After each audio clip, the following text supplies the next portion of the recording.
Did you know there was once a plan back in the 1980s that might have saved Tomorrowland forever? Because this plan would have brought to life one of the most ambitious rides ever imagined. And Tony Baxter's dream project that never made it off the drawing board. But maybe it also revealed why Disneyland didn't act back then and why it still hasn't today.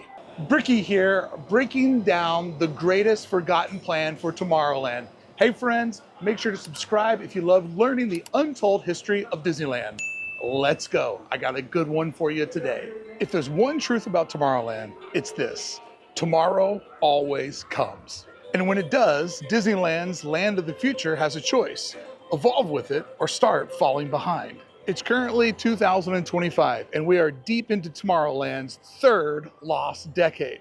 And most of us watching this video have lived through the last lost decade as well. But today's story doesn't take place in the broken Tomorrowland we all know. The story begins back in the first lost decade. It's easy to forget now, but Tomorrowland was once the crown jewel of Disneyland. The park opened in 1955. It was one of Walt's original lands, a sleek white canvas for America's post-war obsession with the future. And by 1967, it had already reinvented itself with new Tomorrowland. That is probably my favorite version of Tomorrowland. As we'll uncover in today's story, it may be the version of Tomorrowland that broke all future versions.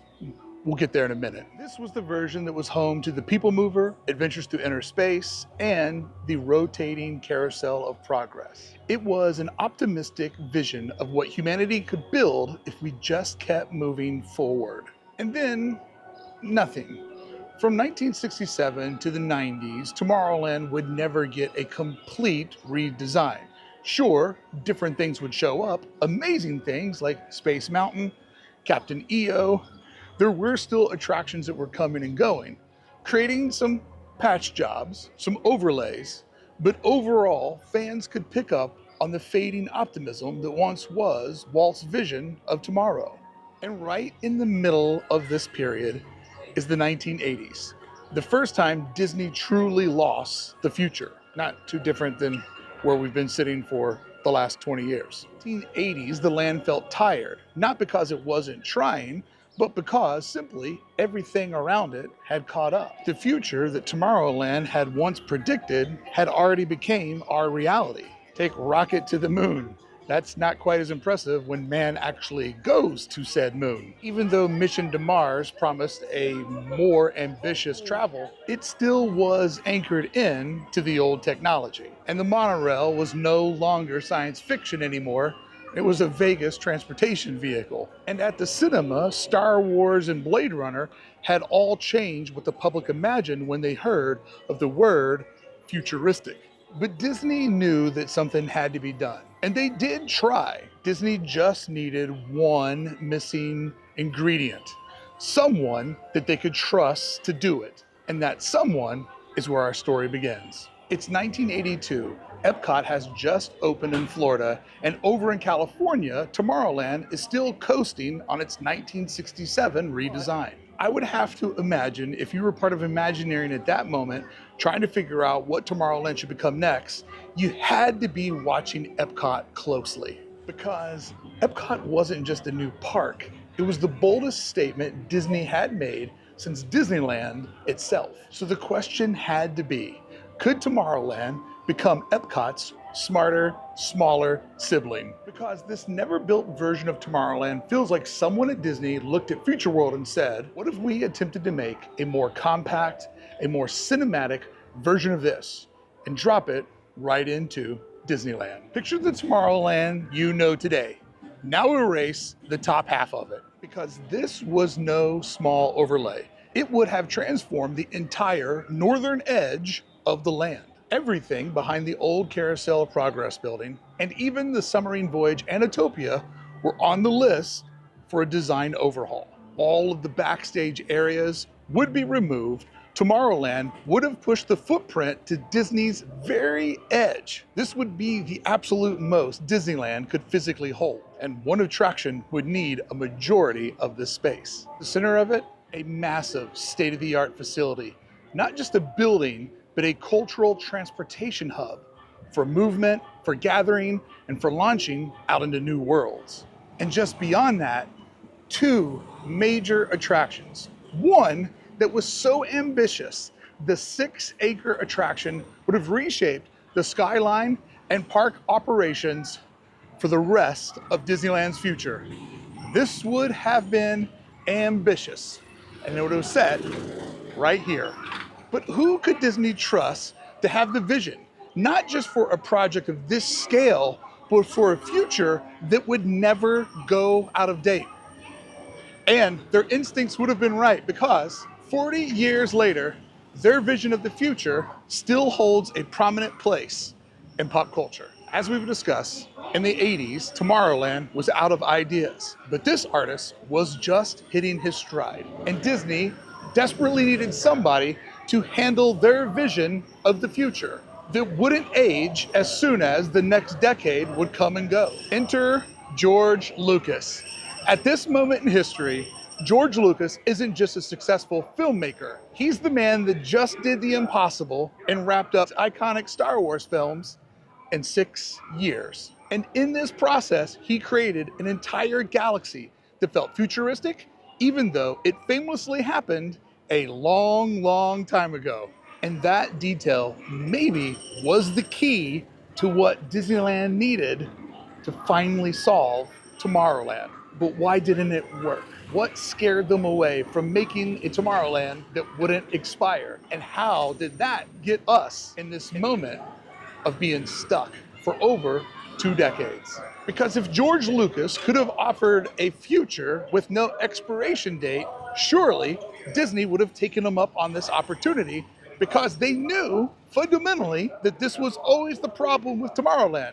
I mean, even Walt admitted it right when he thought of it. Because George Lucas had figured out to predict the future and make it timeless, it needed to feel more like a myth than a bold prediction. It was a blend of futuristic technology wrapped in classic storytelling. Laser blasters, empires, rebellions, but also robes, swords, and archetypes as old as time. Maybe, just maybe, Star Wars and George Lucas was the answer that Disney had been searching for all along. Who could build a Tomorrowland that finally fulfilled Walt's dream, building something futuristic that would never go out of style. Proven that George was the perfect guy for the job, he was here, 1955, July 18th, on the day when Disneyland opened up to the public, the real opening day, creating one of those magical full circle creativity moments where Walt Disney inspires a young George Lucas, and then young George Lucas grows up to be the guy that could probably solve Walt's problem with the prediction of the future. I love that part of this story. But George Lucas isn't the only creative savior of this version of Tomorrowland. There was another character that you probably love a little bit more if you watch this channel. At one point, Imagineers dreamed 7 new attractions in the northern edge of Tomorrowland. 7. That's not a typo. Imagine that. And 2 were e-ticket.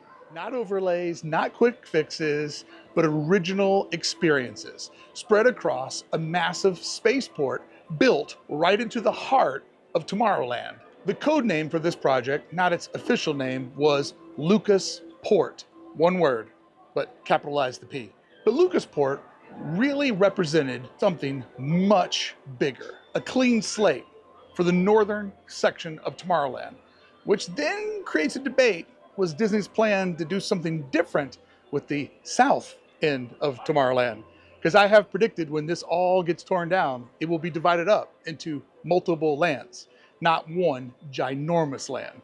This way of thinking is way, way, way in the past of Disneyland's land management. So LucasPort would have turned the land into a multi-level interplanetary hub packed with shops, dining, kinetic energy, and at least not 1, but 2 marquee attractions. And I don't know if I'm more excited for the attractions in this scheme or all that sweet, sweet kinetic energy. Bring it back, baby. Let's go. And out of the 2 marquee attractions, only 1 was tethered to Star Wars. And I think that's where this plan got very, very interesting. Because they weren't just coming to George Lucas to get his amazing intellectual property, they were offering him an opportunity to do something far more personal. And I bet that part spoke to him when everybody wanted a piece of Star Wars. It was probably nice that somebody, a place that he respected, wanted a piece of him. Of course, they wanted his vision of the future, but not as a franchise, but as him as an artist. I'm sure that spoke to him very much.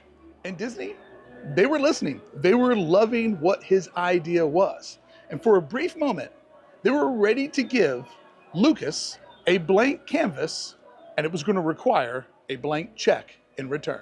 But the other half of this collaboration was the one and only Tony Baxter. Before the idea of LucasPort, before the concept showed X-Wings and spaceports, Tony Baxter has had a dream, and he's had this dream for a very long time.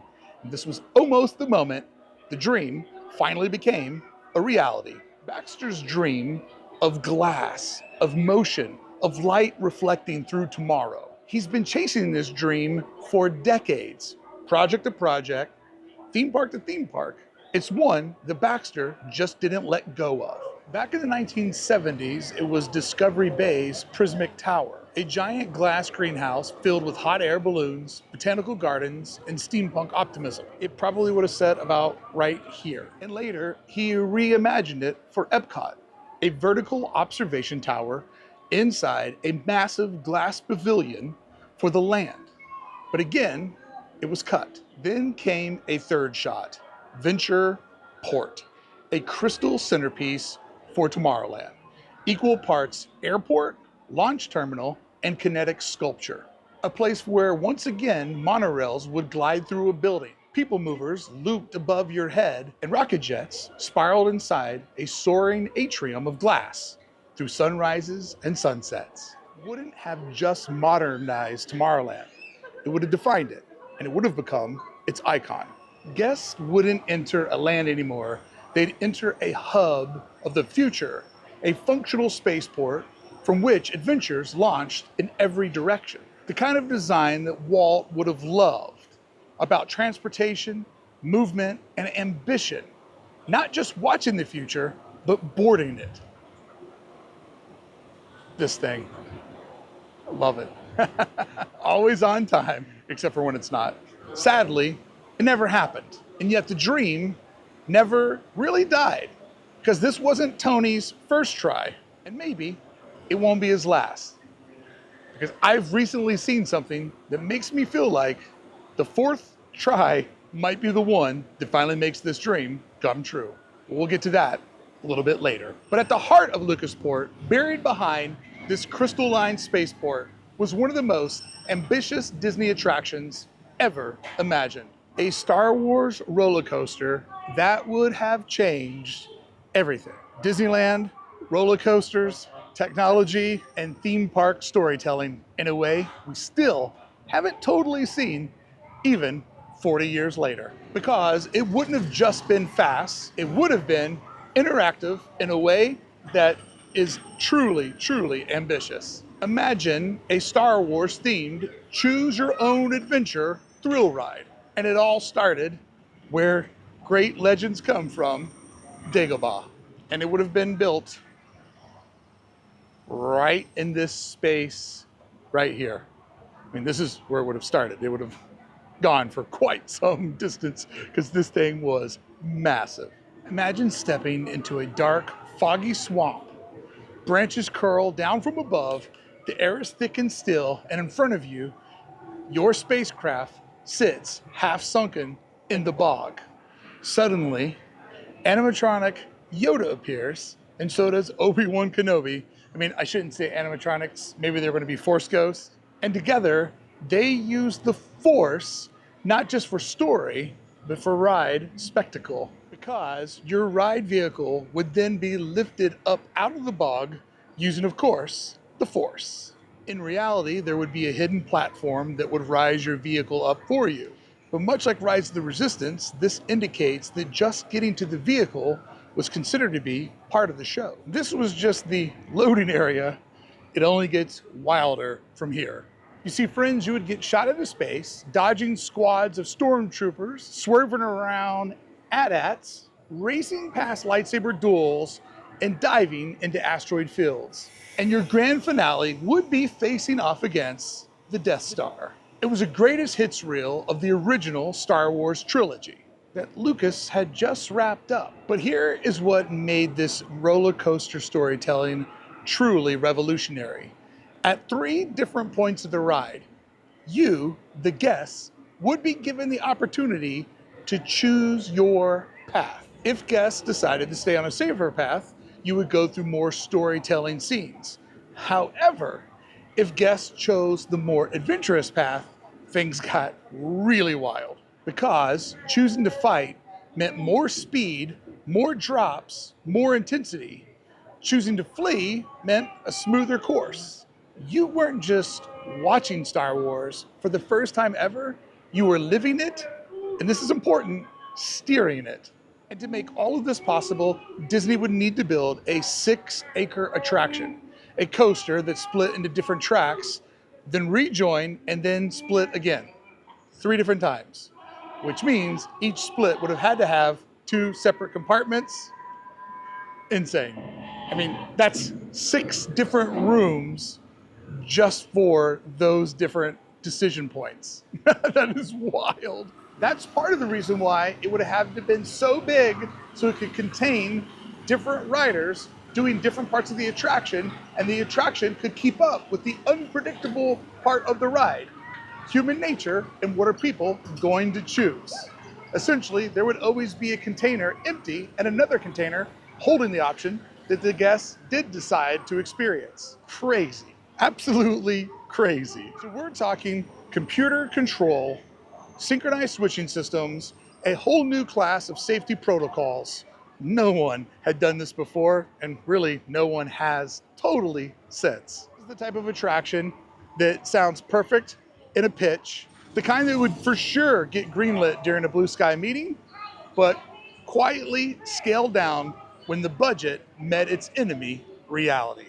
But that was the dream, where you and the guests would decide how the story went, and Star Wars became your own personal adventure.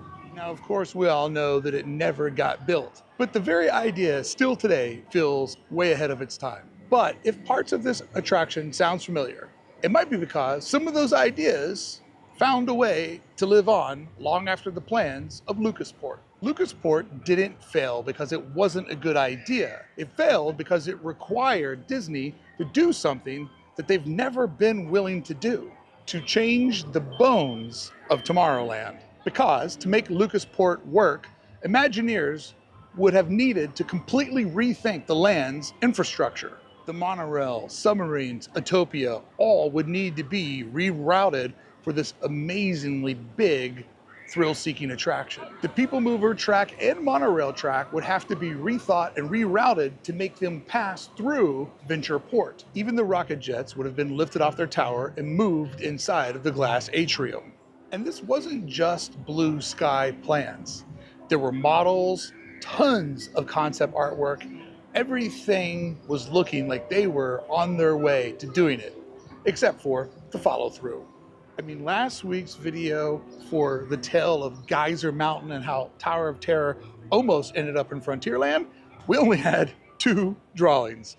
Today, it's an embarrassment of riches how much great concept artwork we have to tell you this story. It's incredibly rare, showing just how far they were with these plans. Because rerouting the monorail has never happened. Rebuilding the People Mover still hasn't happened. The track's been empty since 2000, but it still looms over Tomorrowland like a monument to inertia. So it makes me wonder, what if LucasPort failed because it required the one thing Disney can't do? Break Tomorrowland open and start all the way over. So let me ask you this. If Disney wasn't willing to make those moves 40 years ago, and if they still haven't done it after 2 dead decades in a row of Tomorrowland, then maybe they never will. Or maybe they know that they can't. That's what I'm starting to get from this project. Because friends, could there be something structural in Tomorrowland that literally forces only 2 choices? Leave it to rot, or tear the entire thing down. Maybe that's why Disney hasn't made a move, because they're waiting for the perfect plan. But perfection is the enemy of progress. But maybe it's not because they're waiting for the perfect plan, but because they know it'll take the most dramatic one. LucasPort might have been really ambitious for the 1980s. Its greatest flaw wasn't scale or budget. I think its greatest flaw was it was asking Disney to be brave. LucasPort never got built, but it also never fully went away. Because at Disneyland, as we know, no good idea totally ever dies. And the Star Wars roller coaster, imagined for LucasPort, may have been too ambitious for the 1980s. But some of the ideas behind it, they did survive. And over the next 4 decades, slowly, time would catch up with imagination. Now, just a few years after LucasPort was shelved, Disney found a way to bring Star Wars into the parks, but on a much smaller scale. Star Tours debuted in 1987, using a simulator technology to deliver a thrill ride that felt like a Star Wars adventure. It didn't have branching tracks, physical sets, but it did stitch together iconic Star Wars moments. And in 2011, Star Tours The Adventures Continue finally embraced the choose-your-own-adventure spirit of LucasPort, with random sequences taking guests to different destinations. Guests didn't choose their path directly, not yet, but that moment is really close. Then obviously, down the road would come the breakthrough moment, Star Wars Galaxy's Edge. Opening in 2019, the land delivered what LucasPort only dreamed of, a full Star Wars environment with cinematic design, roaming characters, and rides that put guests in the middle of the Star Wars action. Now, next summer, a long-lost idea finally is coming true. The Millennium Falcon Smuggler's Run is getting a long-rumored update to promote the Mandalorian film coming out next year. And this update will finally let guests choose their mission, pick their path. 40 years later, LucasPort's Star Wars coaster concept of letting guests choose their own adventure is finally becoming a reality. Different scale. Even the failed Star Wars hotel, the Galactic Star Cruiser, carried LucasPort's DNA, giving guests the opportunity to choose whether to side with the Resistance or First Order. But back in the 80s, it was the dark side or the light side, of course. Whichever path the guests would decide, that would shape their adventure, help them build alliances, and unlock storylines, all in a format that would have blown minds in 1984. You think track switching was just a pipe dream? Well, think again. You'll find it today in places you wouldn't imagine. Radiator Racers, Test Track, and even the Incredicoaster has a track switching component. And maybe one last idea from LucasPort is still out there waiting. This one is only concept art, but could prove to be the final piece of Tony Baxter's legacy, but in a land truly far away. And in the middle of it all, Rise of the Resistance. This ride doesn't give you branching storylines, but it does break the experience into 5 separate stages, with 4 different connection points to make that possible. From pre-shows to transports to trackless escape vehicles, it's all about movement and immersion. And it's just like what LucasPort was trying to achieve, just this time without a coaster. And yet it feels like one part of this dream hasn't died, and just recently, maybe has come back to life. Because this wasn't Tony Baxter's first try, and maybe it won't go down historically as his last. Because as we study on this channel, no good idea at Disney ever dies. And if Disneyland Dubai becomes real, could this be the moment that Tony finally gets his Crystal City? Because what makes someone like Tony Baxter great isn't just what they built, it's what they kept trying to build. And even when the future wouldn't let them. Could Disney be recycling one of Tony Baxter's ideas and giving it a new home across the planet in Dubai? But here at home at Disneyland, Tomorrowland is still waiting for someone to make a decision, to take a risk, and to save it one last time. Thank you so much for watching. I appreciate you. And here are some friends that I made while filming today's video. Thanks for saying, hey Bricky, couldn't do it without you all.